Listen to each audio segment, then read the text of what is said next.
They say the left hand, it drop mountains. They say the right hand, be slaying dragons.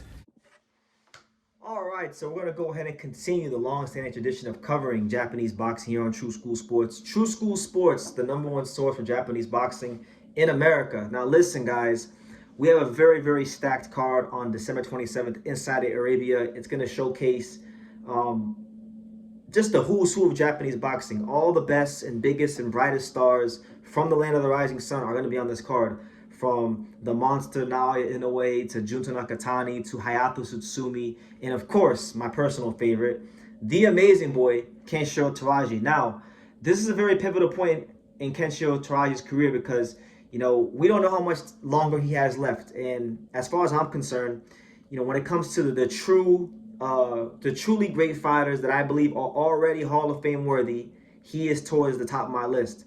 I think Kenshiro Teraji, based on what he's accomplished in his career, being a 5-time world champion, 2-division champion, 14 successful career world title defenses, as well as, you know, being the former lineal light flyweight champion of the world. I feel like he's been one of boxing's most consistently dominant fighters over the last, you know, 10 plus years, you know, throughout the duration of his career. So I think he's already a Hall of Famer, but a lot of people don't see him in that class. He was just on the pound for pound list. He was, but before his loss to Ricardo Sandoval, he was ranked the #9 Ring Magazine pound for pound fighter in the world. So, you know, he's taking on Wilbaldo Garcia now. You know, a very rugged Mexican fighter, a guy that actually was a late starter. Wilbaldo Garcia, he's a bit of an anomaly because this is a guy in Wilbaldo Garcia who started boxing at the age of 28, which is absolutely insane. There's very few fighters that can do that. You know, starting boxing at 18 or 17 or 16 is considered late. So imagine starting at 28 and being able to, you know, achieve the fact that he's become a world champion in his career. So really interesting fighter, but he's not a world beater. This is a guy, Wilbaldo Garcia Perez, who I think has matured into a champion and gotten better. But like, look, you look at his career, you look at some of the guys he's being you know, that had beaten him, I should say. You know, he did lose to Paul Butler. He did lose to Alexis Santiago and people like that. So, you know, I don't think he's fighting a creme de la creme, you know, top shelf fighter, but it is a world champion nonetheless. And it does represent a chance for Kenshiro Teraji, coming off of a very tough loss to Ricardo Sandoval, to become a 3-division champion. I'm not exactly sure how many Japanese fighters have been 3-division champion, but I know it's not that many. I know Naoya Inoue has been 3-division champion. You got Hosimi Hasegawa, who's been 3-division champion. Kazuda Ioka, Kosai Tanaka, Junta Nakatani, and I think he'd probably be around the 6th fighter in the history of Japan to become a 3-division champion if he wins this fight against Wilbaldo Garcia. So, with that being said, does that put Kenshiro Teraji in the Hall of Fame? Because, you know, some of those guys that I named that have been 3-division champions from Japan, some of those guys are for sure Hall of Famers. Like Naoya Inoue is a for sure Hall of Famer. I think Junta Nakatani is on his way to becoming a Hall of Famer.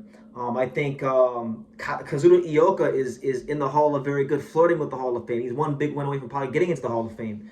You know, and then, you know, Tanaka, Hasegawa, those guys are not in the Hall of Fame. So I think it's up for debate. If Kenshiro Teraji beats Wilbaldo Garcia, is he a Hall of Famer? Now, I already think he is a Hall of Famer. I think what he's done in his career warrants Hall of Fame status, because it's not just so much how many world titles you win or how many weight classes you scale, but it's also about who you beat along the way and what is the fashion that you beat them in. And on top of that, if you have, you know, fights that, you know, if you have any fights that were considered fight of the years, or if you have any fights where maybe you were down on the cards and you were fighting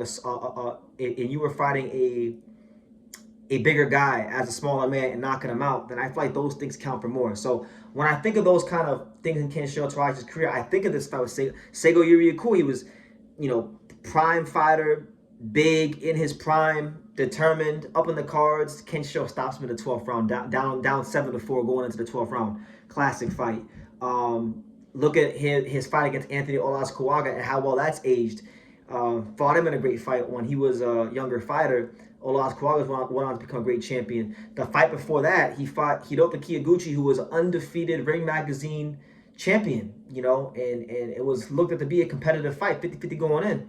and he delivered one of the most comprehensive boxing lessons I've seen in modern boxing history. And I think when you talk about the Hall of Fame for a fighter, it's also about, how do they respond in adversity. So Kenshiro got knocked out against Masamichi Ibuki in 2021. He came back the next fight and knocked him out in the rematch in 3 rounds. He's not going to get the opportunity to rematch Sandoval, but he's coming back and he's fighting a world championship fighter in Wilbaldo Garcia. And the crazy thing is, if he beats Wilbaldo Garcia, that within itself puts him in a special class for boxing in Japan. And just amongst active fighters, there's not a truckload of 3 division champions across boxing.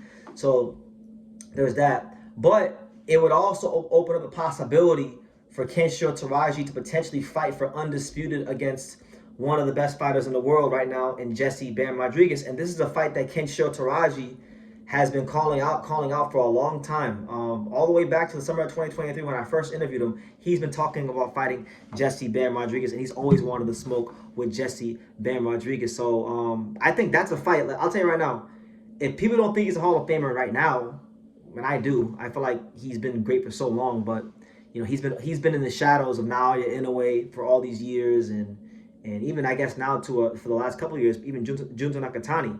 But he has been one of the best fighters in boxing for a long time. But if he is able to fight Bam Rodriguez, and let's just say he upsets him and beats him, I think at that point it will be undeniable. So I really think the only way that he can make this undeniable is if he beats Wilbaldo Garcia, and then he gets the Bam fight and then beats him to become undisputed, and then he can retire on that note. But in my opinion, like, Bam would be great if he could beat him. I don't think he will beat him at this point. I feel like that Seigo Yuri Akui fight took a lot out of him, and rightfully so. It was one of the greatest and most hellacious fights over the last couple of years.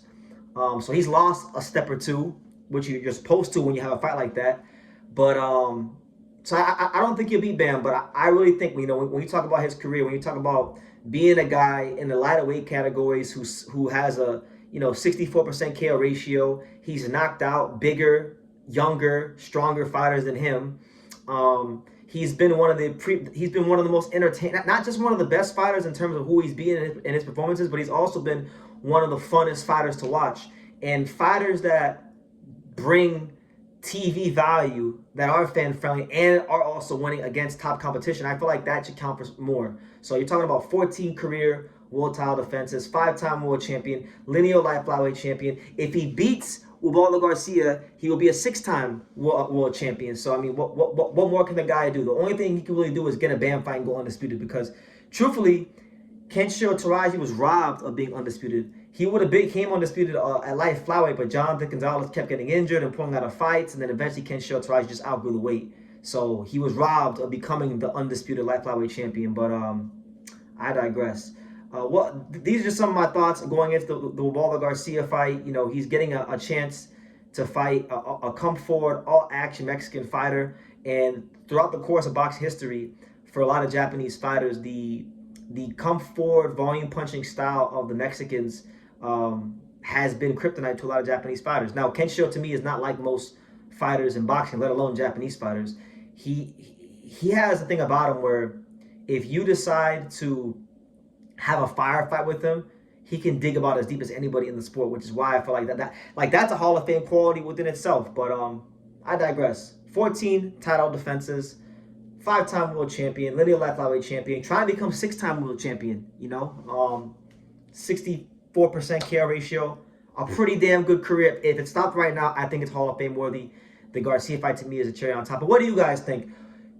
Does becoming a 3-division champion and a 6-time world champion get Kenshiro into the Hall of Fame if he beats Wilbaldo Garcia, or does he need to beat Wilbaldo Garcia and beat Bam Rodriguez to solidify that for you guys? Because look, if he beat Bam Rodriguez, that would give him an additional 3 belts. So he would be at that point a 9-time world champion. So that actually he'd be a 10-time world champion because he'd have the Ring Magazine as well. So he'd be a 10-time world champion. So shit, at that point, we're not even talking. If he beats Bam Rodriguez, it's not even Hall of Fame at this point anymore. It'd be like all-time great status, But I digress. Leave your comments down below. Make sure you guys take the time to subscribe. And like I say in every single one of these videos, you can love me or you can hate me, But I'm just a kid from Dania. So until next time, take care, guys. Thank you for watching True School Sports. Thank you for watching another video on the untouchable True School Sports Empire, the home of boxing. We're on the road to 100,000 subscribers, guys. So help us keep being great. Help us keep pushing out that real boxing content for the fine folks all around the world. And make sure you jab, you hook, you Mike Tyson, you Mayweather that subscribe button. Pops, show them how do they gotta hit the subscribe button. Pop, pop, pop.